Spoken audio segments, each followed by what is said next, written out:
Yashar chapter 18. And Avraham rose and did all that Elohim had ordered him, and he took the men of his household and those bought with his money, and he circumcised them as Yahweh had commanded him.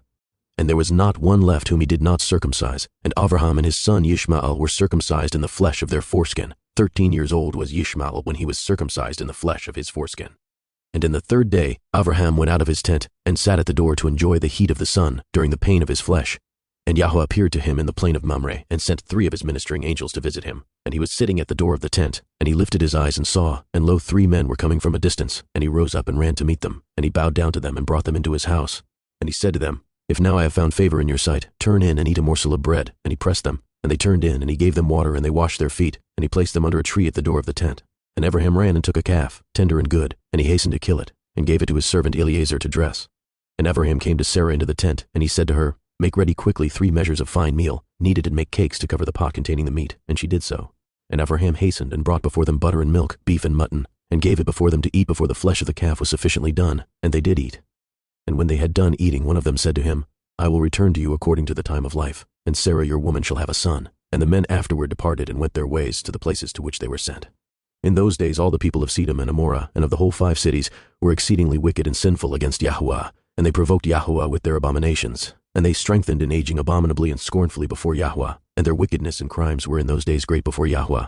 And they had in their land a very extensive valley, about half a day's walk, and in it there were fountains of water, and a great deal of herbage surrounding the water. And all the people of Sedom and Amorah went there 4 times in the year, with their women and children and all belonging to them, and they rejoiced there with timbrels and dances.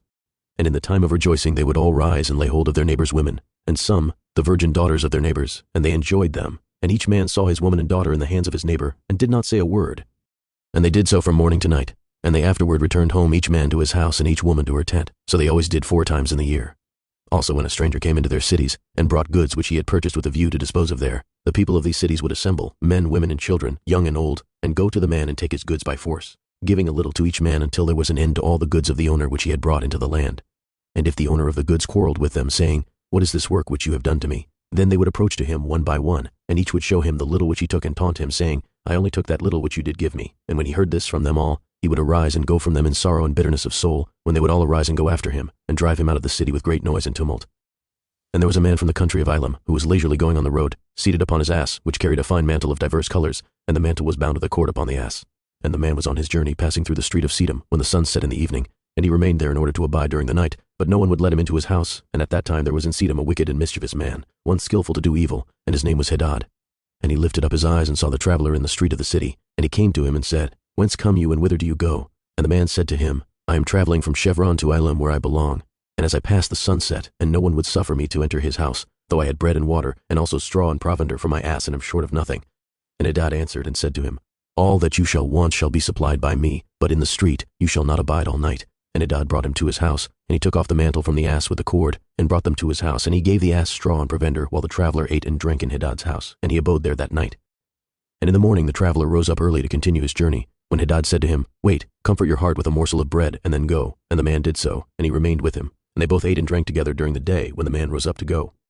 And Hadad said to him, Behold, now the day is declining. You had better remain all night, that your heart may be comforted. And he pressed him so that he tarried there all night.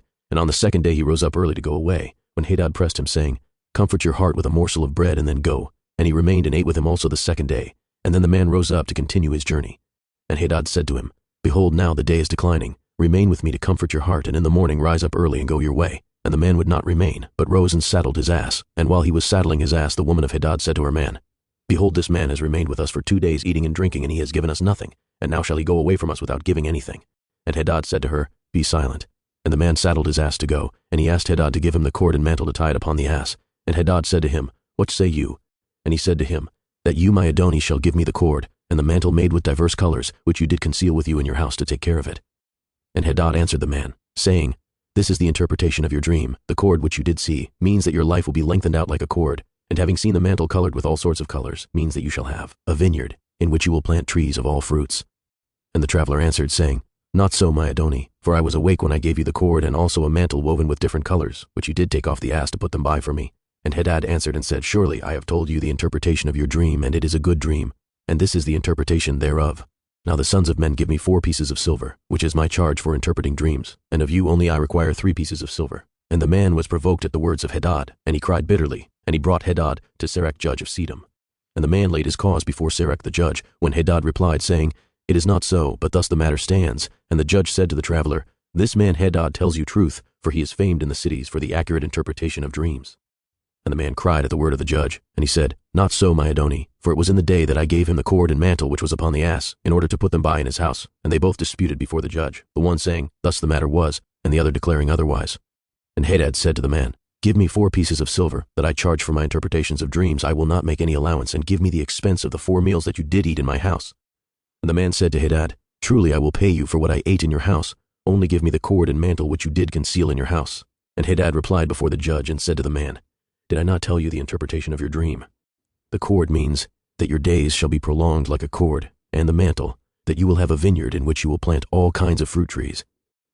This is the proper interpretation of your dream. Now give me the 4 pieces of silver that I require as a compensation, for I will make you no allowance. And the man cried at the words of Hadad, and they both quarreled before the judge. And the judge gave orders to his servants, who drove them rashly from the house.